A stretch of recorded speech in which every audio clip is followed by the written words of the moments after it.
Hey guys, this is doctor Saurabh Jain और आज इस वीडियो में हम बात करेंगे कि लास्ट के 15 डेज़ में आपको क्या करना है, क्या नहीं करना है, 15 डेज़ की स्ट्रैटेजी क्या होनी चाहिए। बेसिकली मैं आपको वो चीज़ें बताना चाहूँगा जो गलतियाँ बच्चे अभी कर रहे हैं, जो नहीं करनी है। क्योंकि देखो, ये लास्ट का आपका टाइम है। आपका मेन गोल ये है कि आप कितना एफिशिएंटली जो अभी तक आपने किया हुआ है उसको रिवाइज़ कर पाते हो, और जो आपने किया हुआ एटलीस्ट वो आप ढंग से करके चले जाओ, ताकि आप एग्ज़ाम हॉल में एटलीस्ट जो आता है उसको तो ढंग से परफॉर्म करो।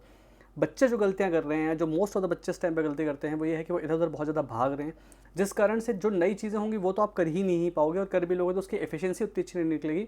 जो आपने ऑलरेडी किया हुआ है, जो आपको ऑलरेडी अच्छे से आता है, वो भी आप ढंग से परफॉर्म नहीं कर पाओगे, और एग्जाम हॉल में आपको सबसे ज़्यादा अखरेगा यही कि जो चीज़ मुझे आती थी उसको भी मैं रिवाइज़ करके नहीं किया, एटलीस्ट उसको तो मैं ढंग से परफॉर्म कर लेता। So the first suggestion that I want to give you is do not go for any test series. इस समय टेस्ट सीरीज़ देना एक बहुत बड़ी बेवकूफ़ी है। आपको एग्ज़ाम सेंटर पर जाना पड़ता है, आपको पेपर देना पड़ता है। 2-3 घंटे अगर आपका पेपर होता है, घंटे 2 घंटे आने जाने में लगते हैं, 3 घंटे उसको एनालाइज करने में लगाओगे। Ultimately you will get something out of that paper, ये बात तो पक्की है, पर वो उतना नहीं होगा जितना आप इस समय घर पे सेल्फ स्टडी करके निकाल सकते हो। अभी आपका मेन गोल सिर्फ और सिर्फ एक है, सिर्फ और सिर्फ एक है, वो है revision.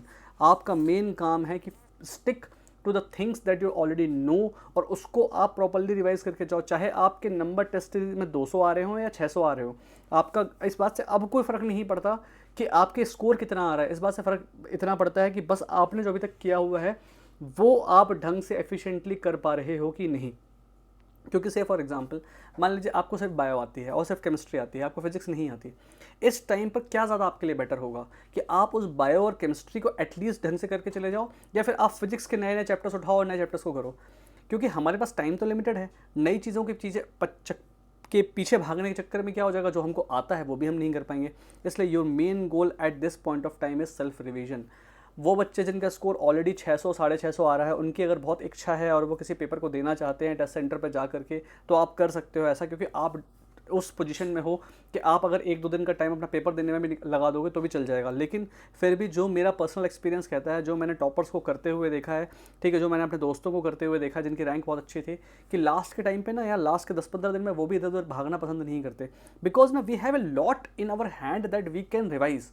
Okay, so my main first advice is do not go to any exam centre for any test series. और घर पे भी पेपर देने की अब ज़रूरत नहीं है। पहले अपने थ्योरी जो आपका पार्ट है, जो आपने किया हुआ है ऑलरेडी अच्छे से, उसको रिवाइज करो। Because at this moment of time you need revision, you don't need new knowledge, you need revision of the knowledge that you have already acquired. That's the most important thing. Second चीज़, do not talk to anyone. लोगों से अब बकवास सुनने की जरूरत नहीं है, और इसलिए मैं टेस्ट सीरीज देने जाने के लिए भी मना करता हूँ कि कौन किसने क्या कर लिया, कितना कर लिया, कैसा कर लिया, कौन इस बार क्या रैंक लाने वाला है। ऑनलाइन भी बहुत सारे बच्चे कमेंट्स करते हैं कि सर मेरा इतना स्कोर आ रहा है, मेरी रैंक कितनी आएगी। ठीक है, उनको मतलब इतना कॉन्फिडेंस आ गया अपने ऊपर कि वो कह रहे हैं कि सर हमारा स्कोर इतना आ रहा है, तो बता दीजिए रैंक कितनी आएगी। मतलब दे आर वेरी श्योर कि उनका सिलेक्शन हो ही जाएगा। सो मतलब हमको इतना ओवर कॉन्फिडेंट भी नहीं बनना है, और हमको दूसरों की सुननी भी नहीं है, हमें करना है अपना काम। Okay, so do not talk with any one. और जो लोग आपका मेंटल बैलेंस ख़राब करें, यार अपनी पढ़ाई कर लो, वो ज़्यादा ज़रूरी है। इस टाइम पे थोड़ा सा अपने आप को आइसोलेट करके पढ़ना ज़्यादा बेटर होता है, rather than talking to everyone, क्योंकि वो आपको एग्जाम के बाद सफिशिएंट टाइम मिल जाएगा करने के लिए। ठीक है, अब यहाँ पर एक आती कॉन्ट्रोवर्शियल चीज़, no time to question practice. देखो, क्वेश्चन प्रैक्टिस को भी करने का अब मैं प्रेफर नहीं करता। मैं कहता हूँ लास्ट के 10-12 दिन में सिर्फ थ्योरी रिवाइज करो। पर कई लोग ऐसे होंगे जिनकी तैयारी ऑलरेडी थ्योरी बहुत अच्छी हो चुकी है। जैसे फॉर एग्जांपल, मान लीजिए आपका बायो में ऑलरेडी एफएसटीज़ में स्कोर 320 आ रहा था, 330 आ रहा था, आपकी तैयारी ऑलरेडी बहुत अच्छी है। तो ऐसे टाइम पर क्वेश्चन प्रैक्टिस, अगर मैं आपको एफएसटी देने से भी मना कर दूँ, या मैं कह दूँ कोई पेपर मत दो, कोई क्वेश्चन प्रैक्टिस मत करो, तो आपको लगेगा सर फिर करेंगे कैसे उस सब्जेक्ट को। बहुत सारे लोग जो हैं इस टाइम पर सिर्फ थ्योरी रिवाइज करना पसंद करते हैं। लेकिन अगर आपको लगता है कि थ्योरी रिविजन आपको बहुत बोरिंग हो रहा है, तो उठा करके आप क्वेश्चन प्रैक्टिस कर सकते हो सब्जेक्ट की, दैट इज़ ओके, चल जाएगा। लेकिन मोस्टली अब आपका फोकस थ्योरी रिवीजन पर होना चाहिए। ठीक है, क्वेश्चन प्रैक्टिस पर नहीं होना चाहिए। आपने जो भी साल भर क्वेश्चन प्रैक्टिस करी है, जो भी आपने पिछले 2-3 महीने से, अगर आप मुझे फॉलो कर रहे हो, तो मैं बहुत ज़्यादा बच्चों को बोलता हूँ कि एफएसटीज़ दो, बायो के एफएसटी दो, केमिस्ट्री के एफएसटी दो। तो आपने आपने अपने पास टॉपिक्स निकाल रखे होंगे, आपको पहले से पता होगा कि ये मेरे टॉपिक्स हैं जो वीक हैं। आपने अपनी एनसीईआरटी टिक की होगी, आपने केमिस्ट्री में अपना मार्क किया होगा कि ये पर्टिकुलर रिएक्शन मैं भूलता हूँ। ठीक है। तो अगर आपके पास ऑलरेडी टिक्ड है, आपके पास वो टॉपिक्स ऑलरेडी अगर डिसाइडेड हैं कि ये टॉपिक्स आपको करने हैं, ये टॉपिक्स आपके वीक थे, तो आप पहले उन टॉपिक्स पर जाओ, उनकी थ्योरी रिवाइज करो, ठीक है। Your main goal is to make your weak part strong, और खास करके मेमोराइजेशन वाली वो चीज़ें जो बायो की हैं, जो चीज़ें आपको पता है कि आप बार बार भूल जाते हो। कई बार बच्चे जो हैं बोलते हैं जैसे बायोलॉजिकल क्लासिफिकेशन की चीज़ें हम भूल जाते हैं, प्लांट मॉर्फोलॉजी वाली चीज़ें भूल जाते हैं। तो ये टॉपिक्स करने का टाइम अब है। जो टॉपिक आपको ऑलरेडी मालूम है कि आपके वीक हैं, तो एग्जाम के 5-7 दिन पहले इन टॉपिक्स को ढंग से करने जाने का टाइम है, ताकि वो शॉर्ट टर्म मेमोरी में रहे, तो तुम एग्जाम के दिन परफॉर्म कर लो। लॉन्ग टर्म में तो वैसे भी इन चीज़ों को पढ़ के हमको क्या मिल रहा है, ठीक है। हमें मतलब बस इतना है कि हमारा एग्जाम वाले दिन अच्छे से निकल जाए। तो इन चीज़ों को उस टाइम पर रखो जो रटने वाली, खास करके स्पेसिफिकली रटने वाली चीज़ें हैं, चाहे आपका सॉल्ट एनालिसिस हो गया, पी ब्लॉक हो गया, वो चीज़ें जो आपको पता है कि आप बार बार भूलते हो, उनको रखो इन लास्ट के 10 दिनों के लिए, ठीक है। बल्कि और स्पेसिफिकली जो बिल्कुल ही रटने वाली चीज़ें वो लास्ट के 5 डेज़ के लिए रखो, लास्ट के 5 डेज़ के लिए रखो, ताकि आप ना इन चीज़ों को प्रॉपर्ली रिवाइज करके जा पाओ, ताकि आप एग्जाम के दिन परफॉर्म कर लो। उसके बाद भूल भी जाओगे तो क्या फ़र्क पड़ रहा है आपको, ठीक है। सो क्वेश्चन प्रैक्टिस करने का भी टाइम नहीं है, बहुत ज़्यादा तुम्हारी इच्छा है, तुमको लगता है चैप्टर बहुत बोरिंग हो रहा है, तो कर सकते हो, नहीं तो मत करना, ठीक है।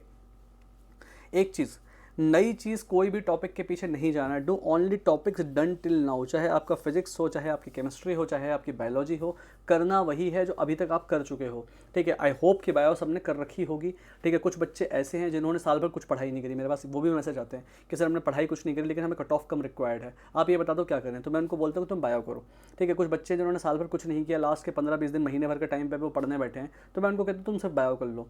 तो वो ऐसे लोग जिन्होंने साल भर कुछ नहीं किया, जो सिर्फ अभी बायो कर रहे हैं, तो आप अपना 25 अप्रैल तक का टाइम जो है वो नए चैप्टर्स को दे लो। उसके बाद 25 अप्रैल के बाद तक जितना बायो आपने किया हुआ केवल उसी को रिवाइज करके जाना, शायद आप एग्जाम क्वालिफाई कर जाओ, ठीक है। या कई लोग हैं जिनको कट ऑफ कम रिक्वायर्ड है, जिन्होंने साल भर ढंग से तैयारी नहीं करी, सो 25 तारीख तक तुम अपना जो है कोर्स समेट लो, और उसके बाद सिर्फ और सिर्फ रिवीजन करो। सिर्फ वही चीज़ें करनी है जो तुमने आज तक कर ली हैं, ठीक है। So do only the topics you have done till now, dough not go after any new thing, ठीक है। मैं बार बार बोल रहा हूँ, तुमको लग रहा होगा कि नई चीज़ें तुम समेट लोगे 1-2 दिन के अंदर, फिर लास्ट के 10 दिन में रिवीजन कर लोगे, नहीं हो पाता है, ठीक है। और अगर तुम्हारा रिवीजन इतना ही अच्छा हो रहा होगा, सब कुछ तुम्हारा कंप्लीट हो जाएगा, तो तुम्हारे पास लास्ट के जो 1-2 दिन बचेंगे ना, जब तुम्हें लगेगा कि अब तुम्हें जितना आता तुम सब कर चुके हो, तब तुम्हें कुछ भी उटपटांग कुछ भी पढ़ना हो तो तुम पढ़ते रहना, ठीक है। क्योंकि लास्ट के टाइम पे एक सर्टेन पॉइंट ऑफ टाइम के बाद तुम्हें पढ़ाई छोड़ देनी है, ठीक है। और केवल ये मान के चलना कि अब जितना मुझे आता है उतने के भरोसे ही मैं एग्जाम दे के आऊँगा, ठीक है। बायो के वीक टॉपिक्स की आपने ऑलरेडी लिस्ट बना रखी होगी, सेम केमिस्ट्री की अगर आपने लिस्ट बना रखी है तो it will become very easy for you to do, okay. Most of the focus आपका होना चाहिए मेमोराइजिंग वाले पार्ट पर, जो चीज़ें रटनी है। फिजिक्स का कोई भी नया कॉन्सेप्ट नहीं करना है, मैं बार बार बोल रहा हूँ, फिजिक्स का कोई नया कॉन्सेप्ट नहीं करना है।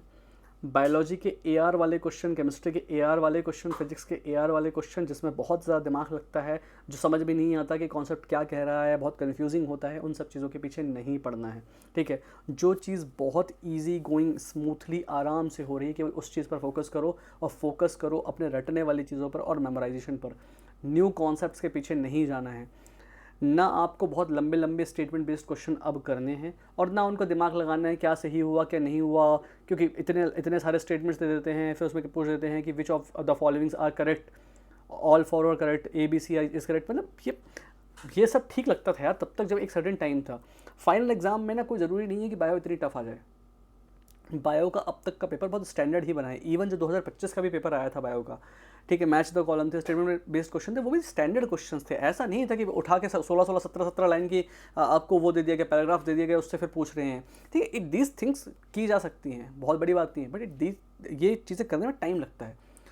जब बच्चा भी जब एग्जाम देने जाता है तो कहता है कि यार कर किया, इस क्वेश्चन को मैं बैठ के घर पे कर सकता हूँ, बहुत बड़ा टाइम, बहुत बड़ी चीज़ नहीं है। बट बात यह है कि एग्जामिनेशन हॉल में मेरे पास इतना टाइम नहीं है करने का, मुझे अभी फिजिक्स भी करनी है, केमिस्ट्री भी करनी है, और फिर इन सब चीज़ों को लेकर के फिर स्कोर आता है कम, बच्चे जाते हैं बड़ा कि सर क्या चल रहा है। क्योंकि क्या होता है ना कि हमारे दिमाग में कट ऑफ तो वो सेट है जो आज तक हमने देखी है, लेकिन उतने हमारा स्कोर आ नहीं पाता क्योंकि पेपर बहुत टफ बन रहा है। फिर हमको देख कर डिप्रेशन होता है कि यार क्या पता नहीं यार क्या हम ही ख़राब कर रहे हैं क्या है। So don't go after these things at this point of time, just focus on your self study, ठीक है। JEE के पेपर तो करनी ही नहीं है, वो टाइम अब खत्म हो चुका है। अगर किसी के दिमाग में अभी भी डाउट हो तो NCERT रिविजन नहीं करना है। अभी एक बात सुन लो, फिजिक्स के NCERT किसी काम की नहीं है इस पॉइंट ऑफ टाइम पे।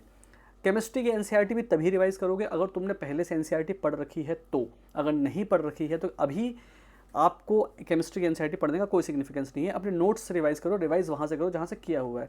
Same goes with biology. अब सुनो इस बात को बहुत अच्छे से, बायोलॉजी NCERT का रिवीजन तभी करना इस पॉइंट ऑफ टाइम पे अगर तुमने पहले से बायोलॉजी NCERT पढ़ी हुई है तो। नहीं पढ़ी हुई है तो तुमने जहाँ कहीं से भी अपनी बायोलॉजी अभी तक पढ़ी हुई है, चाहे नोट्स से पढ़ी हो चाहे कहीं से भी पढ़ी हो, I don't care, but NCERT नए सिरे से पढ़ने अब मत बैठना, you do not have time. Okay, use this time to revise everything, क्योंकि देखो क्या होता है कि अलग अलग किताबों में दिया सेम कंटेंट होगा, बस अलग अलग तरीके से दिया हुआ होता है। तुमने अगर किसी चीज़ को नोट्स से पढ़ा है तो नोट्स से ही रिवाइज करो, वहाँ से तुम्हारी एफिशिएंसी ज़्यादा आएगी। तुम उसी सेम चीज़ को एनसीईआरटी से पढ़ने बैठोगे तो होगा क्या कि तुम्हारे एक तो तुमको नए नए सिरे से दम लगानी पड़ेगी उस चीज़ पर, ऊपर से एफिशिएंसी तुम्हें उतनी अच्छी नहीं मिलेगी जितना तुम एक्सपेक्ट कर रहे हो। बट सेम नोट्स को तुम 2 बार रिवाइज कर लोगे तो वो तुमको ज़्यादा बेटर स्कोर करने में हेल्प करेगा in comparison to if you go after NCERT at this point of time. So NCERT revise करनी अगर तुमने पहले से एनसीईआरटी ढंग से पढ़ी हुई है तो, और रिक्वायरमेंट अगर तुम्हें लग रही है तो, अगर नहीं तो एक आध दो क्वेश्चन के पीछे की एग्जैक्ट स्टेट लाइन की एग्जैक्ट स्पेसिफिक लाइन एनसीईआरटी से आ जाएगी। इन सब के चक्कर में एनसीईआरटी दोबारा पढ़ने मत बैठना, ठीक है। टफ क्वेश्चंस नहीं करने हैं, खास करके फिजिक्स के, केमिस्ट्री के, बायोलॉजी के बहुत लंबे लंबे क्वेश्चंस किसी भी पेपर में जो आए हुए थे उनको करने का अब टाइम नहीं है। तुम करोगे एक एक 1.5 घंटे एक एक क्वेश्चन में लगाओगे, it is useless, it is not a good activity eight this point of time. Conceptual building का काम हम करते हैं दिसंबर तक, जनवरी तक, ठीक है। उस टाइम तक हम पूरी दम लगाते हैं कि हम किसी चीज़ के कितने डेप्थ में घुस जाएँ। उसके बाद हम शुरुआत करते हैं चीज़ें समेटने की, ठीक है। आप फरवरी, मार्च, अप्रैल के मिड तक आप चीज़ें जाके समेटते हो, अप्रैल के लास्ट के 15 दिन आप रखते हो सिर्फ और सिर्फ रिवीजन के लिए, क्योंकि आपको 3 मई को एग्ज़ाम देना है। अगर आप इधर उधर अभी भागोगे, आप चीज़ें देख के हड़बड़ाओगे, नई चीज़ कोई भी किसी के पीछे जाओगे, आपको लगेगा ये मुझे आता नहीं है, अल्टीमेटली हमारा कॉन्फिडेंस शेक करता है। ये लास्ट टाइम गेम है, बहुत सारे बच्चे भी 500 नंबर के आसपास स्कोर कर रहे हैं। इस समय तुम्हारा गेम है सिर्फ और सिर्फ कॉन्फिडेंस का। दम रखोगे, एग्ज़ाम निकल जाएगा, ठीक है। बहुत ज़्यादा इधर उधर हड़बड़ाओगे, एग्जाम में वही 4 क्वेश्चन गलत करके आओगे, कट ऑफ से बिल्कुल चूकते बिल्कुल पहुँचे रह जाओगे, ठीक है। सो ये टाइम पूरा गेम है, मेंटल गेम, ठीक है। तुम्हें आती हैं चीज़ें, सिर्फ परफॉर्म करने वाली बात है। क्योंकि मैंने सेम बच्चे को विथ कॉन्फिडेंस एग्जाम में 600 नंबर लाते भी देखा है, और उसी बच्चे को अगर वो घबराया हुआ है तो उसी बच्चे को एग्जाम में 450 नंबर लाते भी देखा। तो ये 150 नंबर का डिफरेंस क्रिएट हो जाता है सेम बच्चे में। टैलेंट की कोई कमी नहीं है, नॉलेज की कोई कमी नहीं है, सिर्फ बात है उस दिन के मेंटल सेटअप की। इसीलिए आपको अभी फालतू चीज़ों के पीछे नहीं पढ़ना है, कोई स्टेटमेंट बेस्ड क्वेश्चन के पीछे नहीं पढ़ना है, सिंपल चीज़ों पे स्टिक करो, कोई एजर्शन रीजन क्वेश्चंस बहुत ज़्यादा नहीं करने हैं। एंड मेन चीज़, लास्ट का एक दिन छोड़ देना है अपने दिमाग को रेस्ट करने के लिए। मतलब 3 तारीख को पेपर है, 1 तारीख तक तुम्हें जितना पढ़ना है पढ़ लो, ठीक है। 2 तारीख को कोई पढ़ाई मत करना, 2 तारीख को बैठना, रेस्ट करना, अपने दिमाग को शांति देना, दिमाग को भटका देना, पढ़ाई के अलावा और कुछ भी सोचना, पर पढ़ाई के बारे में मत सोचना, ठीक है। 2 तारीख को दिन भर अपने आप को रेस्ट देना, ताकि 2 तारीख की रात को भी तुम प्रॉपर रेस्ट कर सको और 3 तारीख को पेपर दे सको। क्योंकि जो करना था 1 तारीख तक कर लो, 2 तारीख के, क्योंकि क्या होता है 2 मई ये एक ऐसा दिन है कि इस दिन तुम पढ़ने बैठोगे तुम्हें पैनिक होगा, ठीक है। क्योंकि 3 मई को तुम्हारा पेपर है, इसलिए लास्ट का एक दिन हम नहीं करते हैं कुछ भी, छोड़ दो पढ़ाई, अपने दिमाग को कंसोलिडेट करने दो, सारे नॉलेज को जो तुमने अभी तक वो किया है, एक्यूमुलेट किया है। 1 दिन का टाइम अपने आप को थोड़ा सा मेंटल पिक्चरिंग करने के लिए दो कि 3 तारीख का पेपर तुम्हारा अच्छा जा रहा है, तुमको जो आता है एटलीस्ट तुम वो परफॉर्म करके आ रहे हो। उस दिन अपने आप को थोड़ा सा आइसोलेट करके कोई मूवी देख लो, बैठो आराम से, घर वालों से बात करो, रिलैक्स करो। हो सकता है तुम्हारा एग्जाम सेंटर किसी और शहर में हो, थोड़ा चिल करो। इस बात की मेरी ना गंभीरता को समझना, मैं क्यों बोल रहा हूँ ये चीज़। 2 तारीख को अगर तुम पढ़ाई में लगे रहोगे तो तुम समेटते ही रहोगे चीज़ें, तुम्हें लगेगा सब कुछ बिखरा हुआ है, तो तुम्हारे दिमाग का जो मेंटल सेटअप तुम्हें अगले दिन के लिए अपने आप को तैयार करना, पेपर देने के लिए, वो तुम नहीं कर पाओगे। अगर तुम पढ़ाई छोड़ दोगे तो तुम्हारे दिमाग से धीरे धीरे करके ना तुम्हारा दिमाग नॉर्मलाइज होना शुरू होगा, जो हाइपर एक्टिविटी तुम्हारे दिमाग की है वो डाउन आ जाएगी। 12 घंटे का गैप कम से कम तुम लोगे, 12 घंटे 15 घंटे का गैप, जो तुम 2 तारीख को कुछ नहीं पढ़ोगे और फिर तुम उसके बाद सो के अगले दिन उठ करके शांति से जाओगे एग्जाम देने के लिए, it will prevent your silly mistakes. अगर तुम बहुत हाइपर एक्टिव रहोगे 2 तारीख को और फिर तुमको रात को उस दिन नींद आने में भी दिक्कत होगी, हाइपर एक्टिविटी में ढंग से सोओगे नहीं अगले दिन, और सुबह 3 तारीख को उठ के तो कोई पढ़ाई करनी ही नहीं है, ठीक है। और 3 तारीख को भी शांति से आराम से अगर पेपर देने जाओगे, you will do less silly mistakes and you will perform well and better in examination hall. So आपको 1 तारीख के बाद पढ़ाई छोड़ देनी है, 24 घंटे का टाइम देना अपने दिमाग को थोड़ा ठंडा होने के लिए, उस हाइपर एक्टिविटी को कम करने के लिए। विजुलाइज करना है कि आपका पेपर अगले दिन अच्छा जा रहा है एंड 3 तारीख को पेपर बहुत अच्छे से देके आना है। एक काम जो अभी से कर लेना वो ये है, जो भी एग्ज़ाम सेंटर है आपका पहले से पता कर लो कहाँ पर है, किस शहर में है।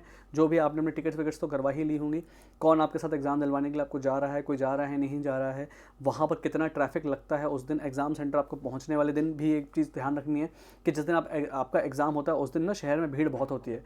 ठीक है, अगर आप कहीं किसी नए शहर जा रहे हो, होटल्स आपकी बुक हैं कि नहीं, ऑटो उस दिन आप कैसे अरेंज करोगे, ये भी अपने आप में एक बहुत बड़ी प्रॉब्लम होती है। कि क्या होता है जिस दिन पेपर होता है, जैसे मान लीजिए भोपाल जैसे शहर की बात करता हूँ, तो वहाँ मेला जैसा लगता है, मतलब इतने बच्चे इकट्ठे हो जाते हैं कि सुबह आपको एग्जाम सेंटर पर पहुँचने के लिए ना उबर ओला मिल रही होती है ना ऑटो मिल रहा होता है। तो ये सारी चीज़ें भी आपको पहले से एक दिन पहले अरेंज करके रखनी है। So these all things you have to keep in mind. And जो भी एग्ज़ाम की फॉर्मेलिटीज़ हैं, जो भी एग्ज़ाम सेंटर में इंस्ट्रक्शन दिए हुए हैं एग्ज़ाम सेंटर के बारे में, जो भी चीज़ें हैं वो एक अभी से अपना पहले से सॉर्ट आउट करके रख लो, ताकि तुम्हारे पेपर वाले दिन, एग्ज़ाम टाइम के लास्ट के एक दो दिन तुम्हें किसी भी चीज़ में हड़बड़ाहट ना हो। सो आई होप फाइनल लैप आप लोग मार रहे हो एग्ज़ाम के लिए, ठीक है। एंड आई होप कि आप बहुत अच्छे से पढ़ रहे होगे and it will you will perform very well in exam. एक बात ध्यान रखना बच्चों कि तुम्हारी तैयारी के लेवल पे बहुत सारे बच्चे खड़े हैं, बट परफॉर्म वो अच्छा कर पाएगा जो उस दिन अपनी मेंटल स्टेबिलिटी रखेगा। Okay, every thing is about your mental makeup. Okay, so and ये कभी अपने को लेके नहीं चलना है कि अगला बंदा हमसे ज़्यादा बेटर परफॉर्म कर पाएगा या हमारी तैयारी कम है। 450 नंबर वाला भी एग्ज़ाम वाले दिन 550-600 नंबर निकाल सकता है, depending upon the level of papers इस समय आपके बहुत टफ आ रहे हैं, इसलिए उस स्कोर को अपना ट्रू स्कोर मत मानना, ठीक है। जो आपका पेपर आ रहा है, अगर पेपर फाइनल एग्जाम का इजी आ जाता है तो आपका परफॉर्मेंस आपको अपने आप ही बहुत अच्छा देखने मिलेगा। So please keep confidence in your self. And if still you have any problem, कुछ आपको लग रहा हो कि कोई आपकी स्ट्रैटेजी में आपको दिक्कत आ रही है, you can directly Telegram me at doctor Saurabh Jain AIIMS. I hope you guys will keep working hard and let's see you succeed. और जो भी कुछ काम का कंटेंट होगा मैं वीडियोस पोस्ट करता रहूँगा। Thank you.